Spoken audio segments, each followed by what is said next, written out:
नमस्कार दोस्तों, स्वागत है आप सभी लोगों का स्टडी ग्लोस पर। आज भारत अपनी आजादी के 75 वर्ष पूरे कर चुका है। आजादी का अमृत महोत्सव हम लोगों ने 1 साल तक मनाया है। वहीं दूसरी तरफ G20 की अध्यक्षता भारत के पास में है। विश्व के विकसित और विकासशील राष्ट्रों का राष्ट्र अध्यक्ष जो है वो भारत को बनाया जा चुका है।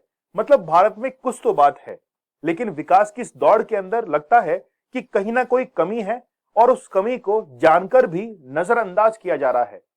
भारत के अंदर राजनेता जाति और धर्म के आधार पर अपनी राजनीतिक रोटियां या वोट बैंक को इतना मजबूत कर लेते हैं कि इस विकास की दौड़ के अंदर वो एक आम आदमी को भूल जाते हैं और वो आम आदमी इतना पीछे रह जाता है कि वो इस विकास की दौड़ को दूर से ही जो है वो देखता रहता है, लेकिन खुद उसके अंदर कभी शामिल नहीं हो पाता है।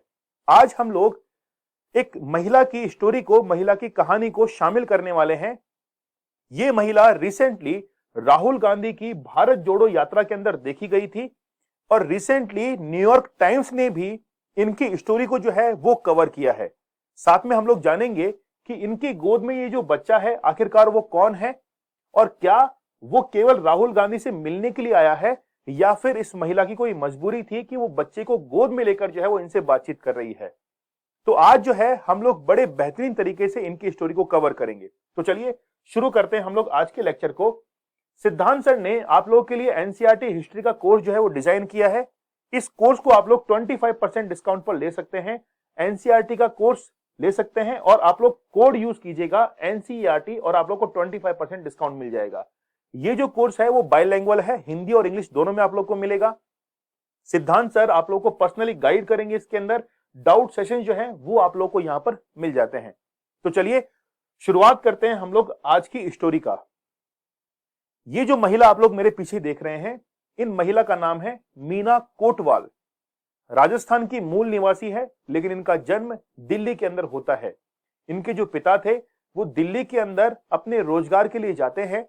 ये कुल 3 बहनें हैं। इनसे बड़ी 2 बहनें और हैं जिन्होंने 8वीं कक्षा तक शिक्षा जो है वो प्राप्त की है। इनके पूरे परिवार में एकमात्र महिला ऐसी है जिन्होंने सबसे ज्यादा शिक्षा को हासिल किया है। इन्होंने जामिया से जर्नलिज्म के अंदर जो है डिग्री हासिल की है। उसके बाद में IIMC मतलब Indian institute of mass communication के अंदर इन्होंने जो है पत्रकारिता के अंदर एक और डिप्लोमा और डिग्री जो है वो हासिल की है। लेकिन इनका सफर जो है वो बड़ा संघर्षपूर्ण रहता है।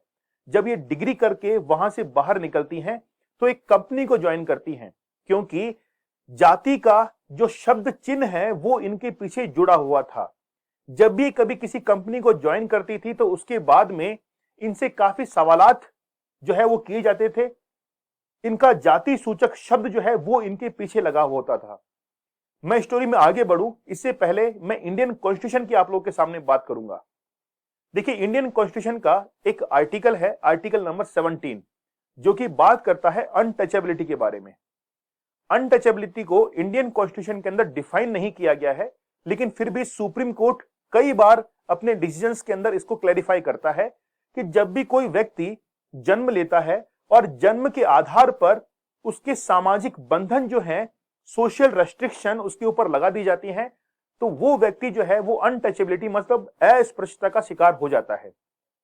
वो डेफिनेशन जो है वो यहां पर फिट बैठती है कि इनके ऊपर भी सामाजिक प्रतिबंध जो है वो लगा दिए गए थे। लेकिन हमारा इंडियन कॉन्स्टिट्यूशन जो है वो इसके निवारण की भी बात करता है, सॉल्यूशन की भी बात करता है, लेकिन कई बार सॉल्यूशन जो है वो ग्राउंड लेवल पर मिल नहीं पाते हैं। तो चलिए वापस से इनकी स्टोरी पर आते हैं।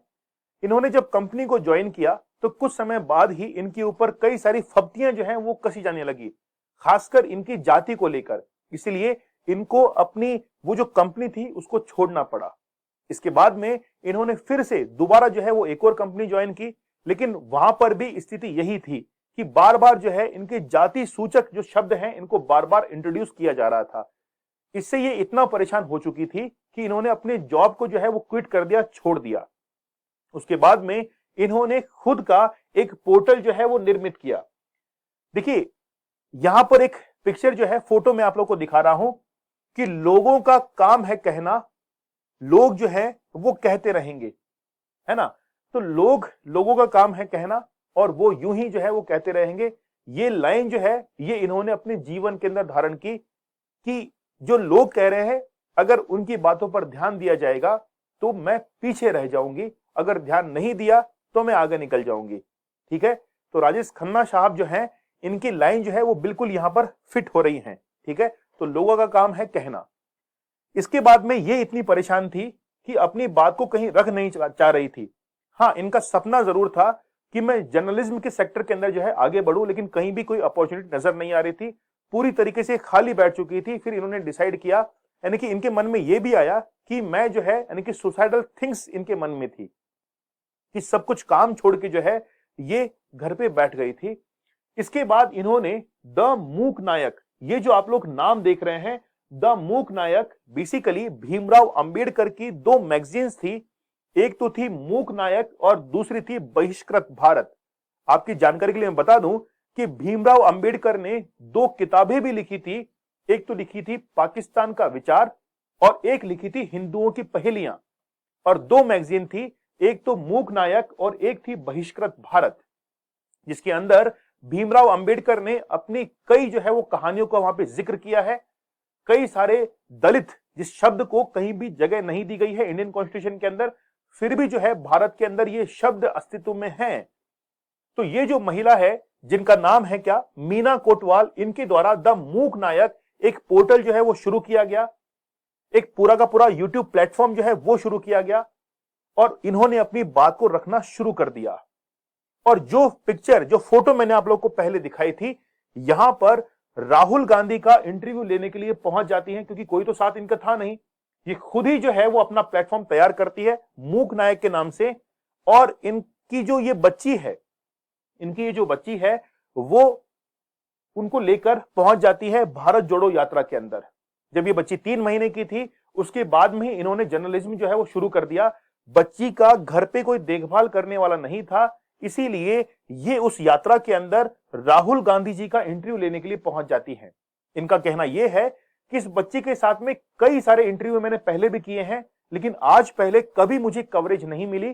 पहली बार जो है वो इसी यात्रा के अंदर मुझे कवरेज मिली कि मैं इस बच्चे को लेकर यहां पर इंटरव्यू क्यों कर रही हूं।